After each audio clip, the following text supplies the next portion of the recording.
শেষ হলো সময়, ধ্বংসের মুখে তেহরান, 4 ঘন্টায় ধ্বংস হবে ইরান। ট্রাম্পের টিগারে পারস্যের ভাগ্য, শান্তির সমাপ্তি, যুদ্ধের শুরু। শান্ত পৃথিবীর বুকে মহাপ্রলয়ের সংকেত, আর মাত্র কয়েক ঘন্টা। এরপর কি ধ্বংসস্তূপে পরিণত হবে একটি আস্ত দেশ? ডোনাল্ড ট্রাম্পের তর্জনী এখন টিগারে। তেহরান কি নতজানু হবে, নাকি আজ রাতেই মানচিত্র থেকে মুছে যাবে? এই মুহূর্তে দাঁড়িয়ে আছে ইতিহাসের এক ভয়াবহ সন্ধিক্ষণে। হোয়াইট হাউস থেকে আসে একটি ঘোষণা কাঁপিয়ে দিয়েছে গোটা বিশ্বকে। ট্রাম্পের আলটিমেটাম হয় আত্মসমর্পণ, নয়তো পূর্ণ ধ্বংস। মঙ্গলবার রাতে কি ঘটবে ইরানে? যুদ্ধের তামাবা কি তবে বেজেই গেল?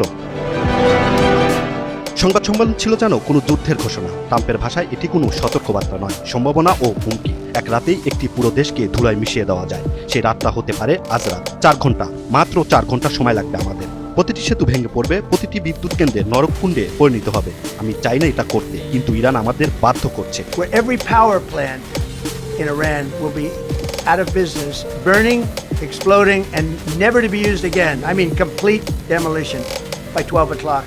And it'll happen over a period of 4 hours. পেন্টাগনের নীল নকশা তৈরি, লক্ষ্য কোনো সামরিক ঘাঁটি নয়, লক্ষ্য সাধারণ মানুষের জীবনরেখা। ট্রাম্পের নিশানা ইরানের হাজার হাজার কিলোমিটার বিস্তৃত সেতু আর বিশাল সব পাওয়ার গ্রিড। অন্ধকার আর বিচ্ছিন্নতার চাদরে ইরানকে ঢেকে দেওয়ায় ওয়াশিংটনের কৌশল। সমালোচকরা একে বলছেন যুদ্ধাপরাধ, কিন্তু হোয়াইট হাউসের অভিধানে এই শব্দের জায়গা নেই। কিন্তু এই রণক্ষেত্রে ট্রাম্প কি একা? ন্যাটো থেকে টোকিও মিত্ররা এখন নীরব দর্শক। ট্রাম্পের ভাষায় এটি মিত্রদের বিশ্বাসঘাতকতা। একাই লড়বেন, একাই ধ্বংস করবেন। এই একঘেয়েমি এখন বিশ্বকে খাদের কিনারায় নিয়ে এসেছে।